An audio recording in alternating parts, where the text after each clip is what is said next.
Uma gripezinha. Vá pra casa do Romero Jucá, seu filho da puta. E misogino. Como deram no meu triplex. Ficou ofendidinho? Fala pessoal, tudo bem com vocês? Iniciando mais um vídeo agora nessa bateria.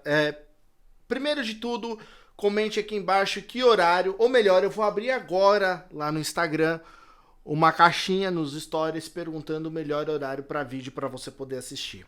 Tá, então vamos lá. Eu quero aqui já começar a falar de um tema que eu acho que é muito importante. E é um tema que eu cantei essa bola há muito tempo. Tem mais de um mês. Eu acho que na pré-campanha, por exemplo, eu já comecei a cantar essa bola e ninguém deu ouvidos pro que eu falava, né? Que o MDB liberaria, né, os seus filiados e Simone Tebet vai declarar votos em Lula. Inclusive essa matéria é de hoje, né? Saiu às 10h37 na Folha de São Paulo, escrito inclusive pela Mônica Bergamo. E eu quero aqui comentar com vocês o real motivo, deixa eu até virar aqui pra frente, o real motivo e o tamanho do impacto que tudo isso tem.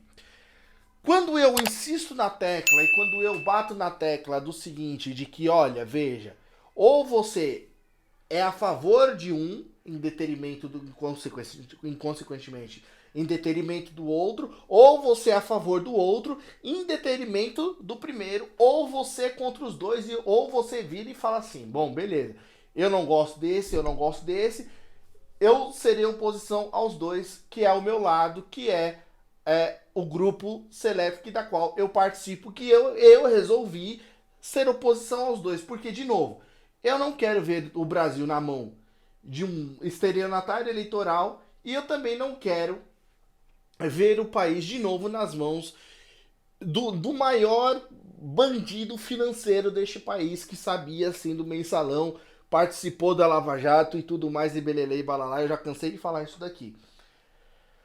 O mais engraçado é que tem pessoas que viram e falam assim, a Simone tá se unindo a Lula para poder ir contra o Bozo, para poder ir contra a questão do feminismo, quer dizer, para poder ir contra a questão do genocídio que aconteceu na pandemia, e belelê, e balalá, e belelê. Então, quer dizer, é mais fácil você unir ao capeta contra o Belial e ao mesmo tempo se unir ao Belial contra o capeta? Quando ela saiu candidata à presidência da República, antes de eu ver essa matéria, eu falei, nossa, que interessante.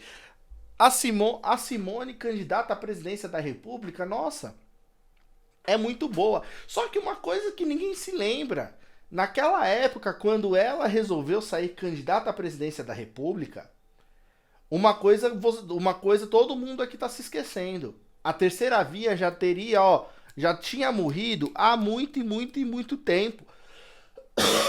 Porque quem se lembra, ou melhor, que quem bem sabe, quem bem acompanha a política, eu tô aqui para poder trazer esses dados, para essas informações para você.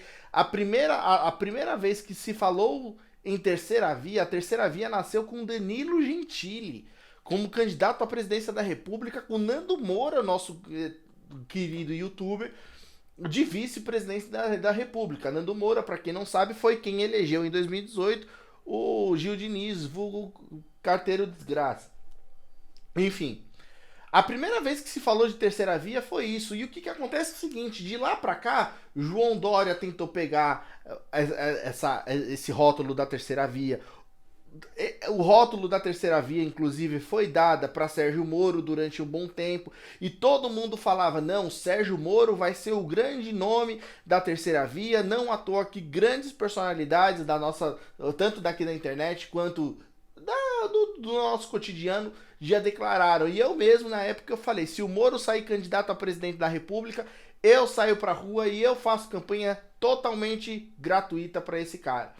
O que acontece naquela época foi exatamente o seguinte, Moro, beleza, se anunciou a filiação dele no Podemos. Eu lembro que ele deu um discurso de mais de 1 hora no Podemos, falando que o Brasil precisava caminhar, que a segurança jurídica do Brasil tinha que ir pra frente, tinha que ir tudo, e belelê, e balalá, e belelê, e balalá.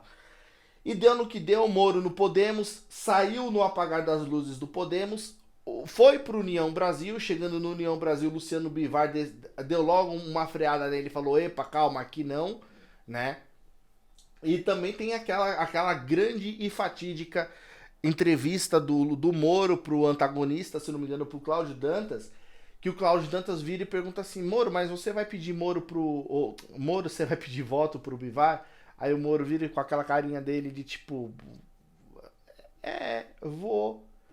Então veja, a terceira via ela já vinha se degringolando desde há muito tempo. Simone Tebet e Soraya Tronic nunca foram de fato uma terceira via. Simone Tebet só saiu candidata à presidência da República, tá? Por conta da atuação dela na presidência da na CPI da Covid. Da mesma coisa que era para sair candidato a vice do Moro, que eu também já tinha cantado essa bola há mais de um ano, só que isso não deu certo, era para ter sido o Alessandro Vieira, que ele é senador de Sergipe ou Alagoas, é algo assim, que ele saiu até do Cidadania e foi pro PSDB recentemente.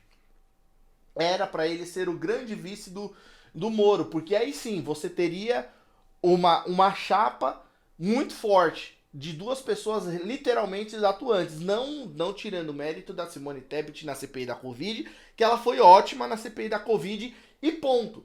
Só que quando chegou no primeiro debate, isso foi no debate da Band, salvo engano, eu não vi ataques massivos dela ao Lula, e eu só via ela batendo toda hora de frente com o Bolsonaro, Eu acho isso bacana? Acho isso muito positivo. Só que veja, quando você quer o rótulo de alguma coisa que você não é esse e você não é esse, você simplesmente pega as duas pistolas, aponta cada uma pistola para um lado e pou. É isso que acontece. E não foi isso que aconteceu. E quando eu já tinha percebido isso antes da pré-campanha e tudo mais, porque ela já começou com aquele discurso de que não precisamos unir o Brasil e belelê e balalá, eu falei, tem caroço nesse angu. E quando a Mara Gabrilli veio de vice dela, eu falei, vixe, agora que tem alguma coisa aí. Então, o que acontece? Estão montando uma frente ampla contra o atual presidente, da qual, magicamente, que eu não sei dizer o que está acontecendo, o presidente da República tem algo que ele consegue se proteger disso tudo. Ou seja, foi muito humilhante também para Ciro Gomes acabar o primeiro turno da maneira que ele acabou.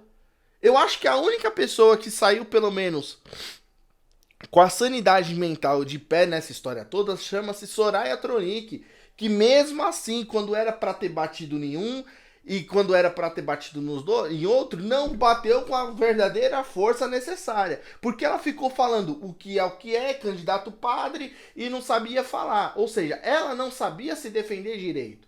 Então eu acho que existe um problema muito crônico aí. E se tratando de futurologia, é a mesma coisa. Eu não acredito de que o PT vá fazer um projeto econômico fudido, um projeto econômico que vai ser algo assim estrondoso, que o dinheiro magicamente vai começar a cair do céu. Também não acho que o preço da alimentação vai cair por terra, muito pelo contrário. Eu acho que aí é que se vai se manter, no mínimo, ele vai deixar a inflação do jeito que tá. E se Bolsonaro for reeleito, todo mundo já sabe. As cartas já estão contadas. É o que eu tô te falando. O Bolsonaro reeleito vai manter o congelamento da gasolina, vai manter o congelamento da alimentação. Ou seja, é o que restou para ele. Bolsonaro simplesmente se entregou e sentou no colo do Centrão e fica daquilo dali. Não à toa que, igual eu falei no vídeo passado, vocês acham certo o partido do Valdemar da Costa Neto ter feito 8 senadores? 8 senadores? Algo de errado não está certo. Você que é daqui de São Paulo, você acha que não tem alguma coisa errada de um segundo turno entre Tarcísio, enfim, Tarcísio e Fernando Haddad? Não tem alguma coisa de errado acontecendo? Gente, Tarcísio colocou São Paulo em último na lista de prioridades de prioridades de obras de infraestrutura no estado. E o cara tá no segundo turno só com o apoio do Bolsonaro. Da mesma maneira, Fernando Haddad tá no segundo turno por conta do apoio do Lula, porque se o Lula não tivesse apoiando o Fernando Haddad, também não passaria. É um negócio muito louco. Muito louco. E o atual governador, que seria um governador no mínimo decente, não conseguiu. Então, o que eu fico pensando daqui pra frente é só ladeira abaixo, é só ladeira abaixo. Não tem perspectiva de melhora econômica nesse país, não tem perspectiva de melhora jurídica nesse país, não tem perspectiva de melhora educacional nesse país, não tem perspectiva de melhora na saúde desse país, infelizmente. Infelizmente. E o mais engraçado é que cada um quer morder a fatia do bolo que já tá escasso. Ou seja, o bolo, ele não tem nem mais fatia. O bolo já tem a farelo e todo mundo ainda tá ali brigando pelo resto do farelo. E sabe quem vai acabar se lascando nisso tudo? Eu e você, porque é o verdadeiro pagador de imposto. É eu e você que tem que se matar de trabalhar para no final do dia passar no supermercado, comprar um mirradinho de coisa e deixar 300, 400 reais lá para você ter o que comer durante a semana. R$1.200, infelizmente, não se faz mais nada nesse país. Só que eu sempre tô errado. E é por esse tipo de coisa que fica a Simone apoiando o Lula em detrimento do outro, em vez de fazer oposição dos dois e começar a falar a verdade sobre os dois, que era para ter feito, ninguém faz. Por quê? Porque isso não dá voto, porque isso não traz view. Mas manter uma coisa chamada integridade, uma coisa chamada coerência, uma coisa chamada caráter, infelizmente nesse Brasil é algo que é secundário. Então, o meu recado é esse.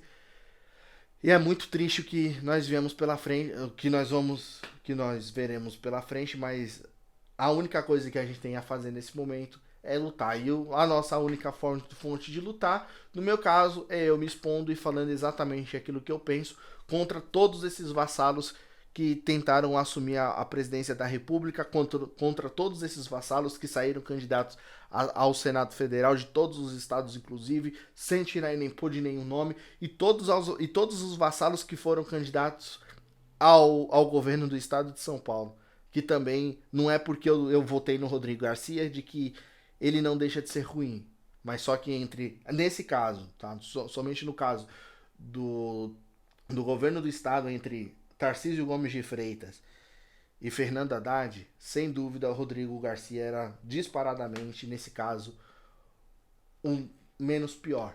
Coisa que eu não consigo fazer com Ciro Gomes, com Simone Tebet, com Soraya Tronic, com Lula, com Bolsonaro e com Felipe Dávila, que pra mim são todos podres. Tá bom? Então, recado dado e é isso. Valeu, pessoal.